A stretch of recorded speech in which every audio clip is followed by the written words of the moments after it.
जीवन का लक्ष्य। एक लड़का था, उसे बचपन से ही अच्छी पुस्तकें पढ़ने का शौक़ था और वह हमेशा विभिन्न प्रकार की पुस्तकें और किताबें पढ़ता रहता था। लेकिन उस लड़के की एक आँख खराब थी, जिसके चलते वह जब पुस्तकों का अध्ययन करता था तो उसकी आँखों पर बहुत अधिक जोर पड़ता था, जिसके कारण आगे चलकर उसकी आँखों में दर्द की शिकायत होने लगी थी और फिर डॉक्टर ने उसे पढ़ने से मना कर दिया और कहा कि यदि तुम अपनी दूसरी आँख पर ज़्यादा जोर दोगे तो ये आँख भी खराब हो सकती है। लेकिन वह लड़का डॉक्टर की बात नहीं माना और अपनी पढ़ाई जारी रखा। लेकिन उसके परिवार वाले जब उसको समझाने लगे तो उसने कहा, मैं तभी पढ़ना बंद कर सकता हूँ जब कोई मुझे ये किताबें पढ़कर सुनाता रहे। तो उसके घर वाले तैयार हो गए।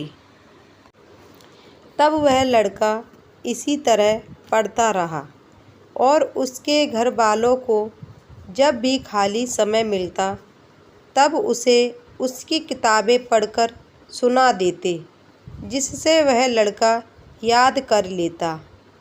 और वह लड़का अपनी दृढ़ इच्छा के चलते वह अपनी एमए की परीक्षा भी पास कर लिया और फिर वह लड़का आगे भी नहीं रुका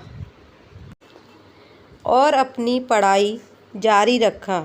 और फिर उसने अपने विचार दूसरों की मदद से लिखवाता और फिर जब उसकी लिखी गई लेख की विषय पुस्तक में छपने लायक हो जाता था तो वह उनको किताबों में छपवा देता था।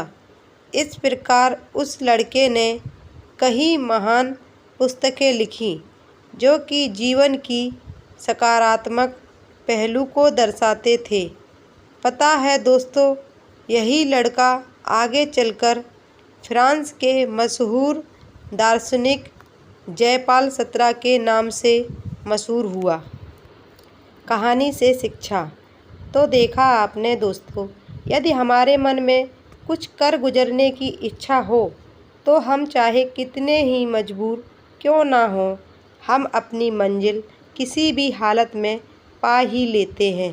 तो दोस्तों, कहानी अच्छी लगी हो तो प्लीज़ वीडियो को लाइक कर देना, चैनल को सब्सक्राइब कर लेना और वीडियो को शेयर करना ना भूलें। धन्यवाद।